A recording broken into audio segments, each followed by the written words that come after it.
आज के इस वीडियो में हम बात करेंगे कॉमन पाइप ब्रैकेट के बारे में। देखिए, बहुत सारे ऐसे लोग हैं जो डिपो या वर्कशॉप में काम नहीं करते C&W के, तो उन्हें पार्ट्स के बारे में नहीं पता रहता है। बहुत सारे लोगों ने कमेंट करके सवाल पूछा है कि सर ये कॉमन पाइप ब्रैकेट क्या होता है। तो देखिए, आज मैं आपको बताता हूँ कॉमन पाइप ब्रैकेट क्या होता है।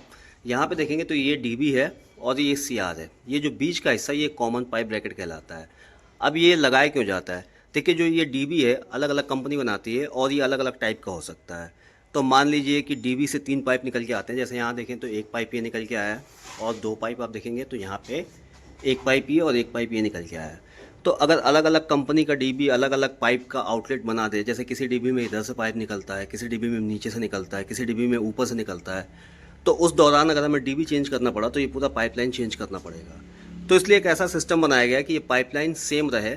इसके बाद जो भी DB जिस भी कंपनी का है वो बस यहाँ से आप 4 नट बोल्ट खोलिए और DB को लगा दीजिए।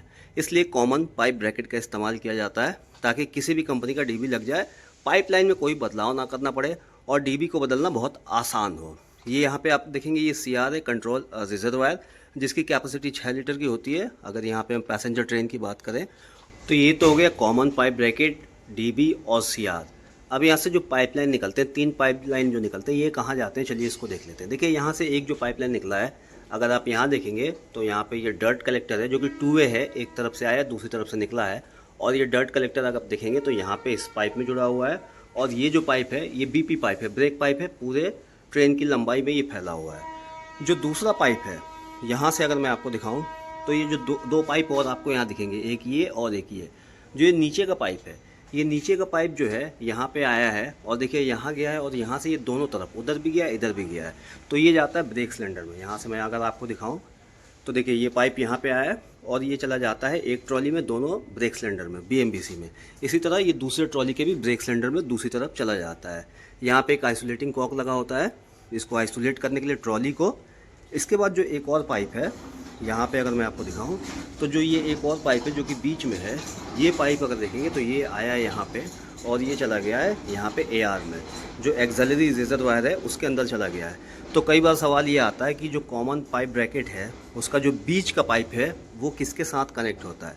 तो ध्यान रखिएगा, जो बीच का पाइप है वो AR के साथ कनेक्ट होता है और जो सबसे ऊपर का पाइप है, ये जो सबसे ऊपर का पाइप है ये हमारे BP ब्रेक पाइप के साथ कनेक्ट होता है, जो ऊपर का पाइप है। और जो सबसे नीचे का पाइप है वो यहाँ पे ब्रेक सिलेंडर में जाता है।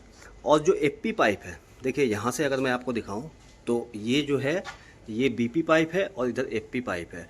तो FP पाइप जो है, FP पाइप यहाँ से निकल के आता है और ये सीधा यहाँ पे एक डर्ट कलेक्टर लगा होता है, फिर यहाँ पे ये NR भी लगा होता है और फिर इसको दिखाऊँ मैं तो ये AR टैंक के अंदर चला जाता है।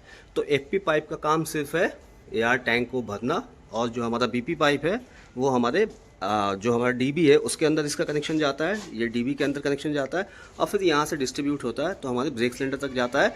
जब BP का प्रेशर कम किया जाता है, DB उस चीज़ को सेंस करता है और फिर AR के प्रेशर को DB के थ्रू इस पाइप के द्वारा ब्रेक सिलेंडर तक भेजता है। तो ये पूरा पाइपलाइन कनेक्शन है ICF कोच का, ये ICF कोच है। तो बहुत सारे लोग यही पूछते थे कि कॉमन पाइप ब्रैकेट क्या है और CR कहाँ होता है। तो ये CR कॉमन पाइप ब्रैकेट और ये DB है। तो मुझे उम्मीद है कि आप लोगों को समझ में आ गया होगा। अगर इससे जुड़ा कोई सवाल है तो कमेंट करके पूछ सकते हैं। बाकी वीडियो देखने के लिए धन्यवाद।